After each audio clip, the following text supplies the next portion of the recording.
मायावती भारतीय राजनीति का वो नाम है जिन्हें आज भी हल्के में लेना किसी भी पार्टी के लिए सबसे बड़ी गलती साबित हो सकती है। दलित समाज से निकलकर 4 बार उत्तर प्रदेश की मुख्यमंत्री बनने वाली बहन जी का हर कदम हमेशा रहस्यमयी और अप्रत्याशित रहा है। जब लोग ये सोच लेते हैं कि अब बसपा खत्म हो जाएगी, तभी मायावती कोई नई चाल चलकर सबको हैरान कर देती है। यही वजह है कि उनकी राजनीति को समझना आसान नहीं है। उत्तर प्रदेश की राजनीति इस समय पूरी तरह बदल चुकी है। एक तरफ भारतीय जनता पार्टी है जो हिंदुत्व और राष्ट्रवाद की राजनीति पर सवार होकर सत्ता में मजबूती से बैठी है। दूसरी तरफ समाजवादी पार्टी है जो यादव और मुस्लिम समीकरण पर टिके रहने की कोशिश कर रही है। कांग्रेस कभी कभार अपनी मौजूदगी दिखाने की कोशिश करती है, लेकिन वास्तविकता ये है कि उसका संगठन जमीन पर बुरी तरह कमजोर हो चुका है। ऐसे में सवाल ये है कि मायावती अपनी नई चाल से इस पूरे समीकरण को कैसे प्रभावित करेंगी। मायावती के सामने सबसे बड़ी चुनौती अपने परंपरागत वोट बैंक को वापस पाना है। दलित वोट, जो कभी बसपा की ताकत हुआ करता था, अब बड़े हिस्से में बिखर चुका है। बीजेपी ने दलितों को मंत्री पद और सरकारी योजनाओं के जरिए अपने साथ जोड़ा है। समाजवादी पार्टी भी गैर यादव पिछड़ों और कुछ दलित वर्गों को लुभाने में लगी है। ऐसे में बहन जी के सामने ये मुश्किल है कि वो अपने कोर वोट बैंक को कैसे दोबारा अपने झंडे के नीचे लाए। यही उनकी अगली चाल का असली मकसद भी है। लोग कहते हैं कि मायावती की राजनीति हमेशा अचानक फैसलों और बड़े दांवों पर आधारित रही है। 1995 का गेस्ट हाउस कांड आज भी उत्तर प्रदेश की राजनीति का सबसे बड़ा टर्निंग पॉइंट माना जाता है। उस समय समाजवादी पार्टी और बसपा का गठबंधन टूटा और मायावती को बीजेपी के साथ मिलकर मुख्यमंत्री बनना पड़ा। उसके बाद से मायावती ने कभी भी किसी पर आंख मूंद कर भरोसा नहीं किया। उन्होंने सबको ये संदेश दिया कि सत्ता के लिए वो किसी भी समय किसी भी पार्टी से हाथ मिला सकती हैं, लेकिन अपनी शर्तों पर।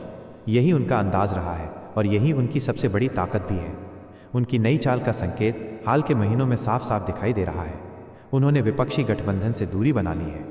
जबकि अखिलेश यादव और कांग्रेस यूपी में भाजपा के खिलाफ महागठबंधन की बात कर रहे हैं, मायावती ने यह साफ कर दिया कि बसपा अकेले चुनाव लड़ेगी।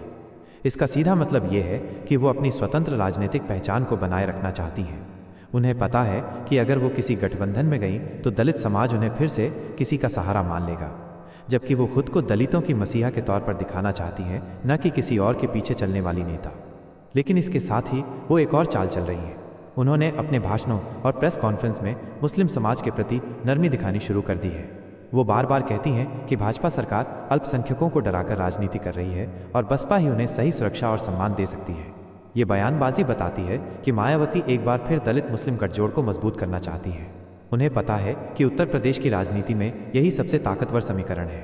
अगर दलित और मुस्लिम वोट एक हो जाएं, तो भाजपा और सपा दोनों की रणनीति धरी रह जाएगी। हालांकि ये काम आसान नहीं है। पिछले लोकसभा और विधानसभा चुनावों में मुस्लिम समाज ने बड़ी संख्या में समाजवादी पार्टी को समर्थन दिया है। वहीं दलित वोटों का बड़ा हिस्सा भाजपा की तरफ चला गया है।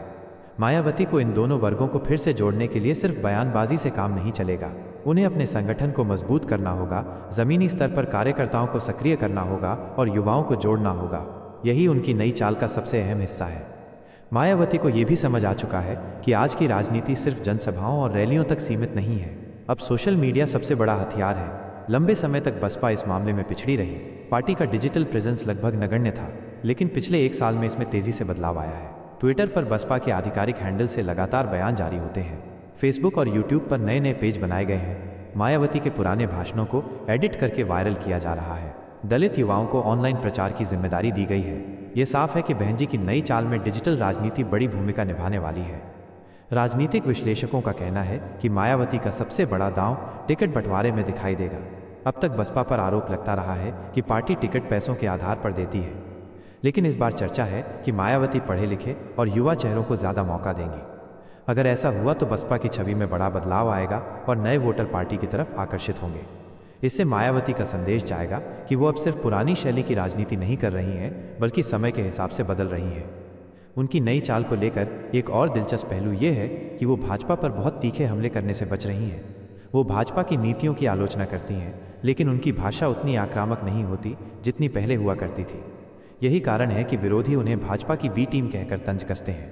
लेकिन मायावती बार बार कह चुकी हैं कि उनकी पार्टी न भाजपा की है, न कांग्रेस की, न सपा की, बल्कि अकेले दम पर चलने वाली पार्टी है। उनका मकसद खुद को तीसरे विकल्प के रूप में पेश करना है, ताकि भाजपा और सपा दोनों से नाखुश वोटर उनके पाले में आए।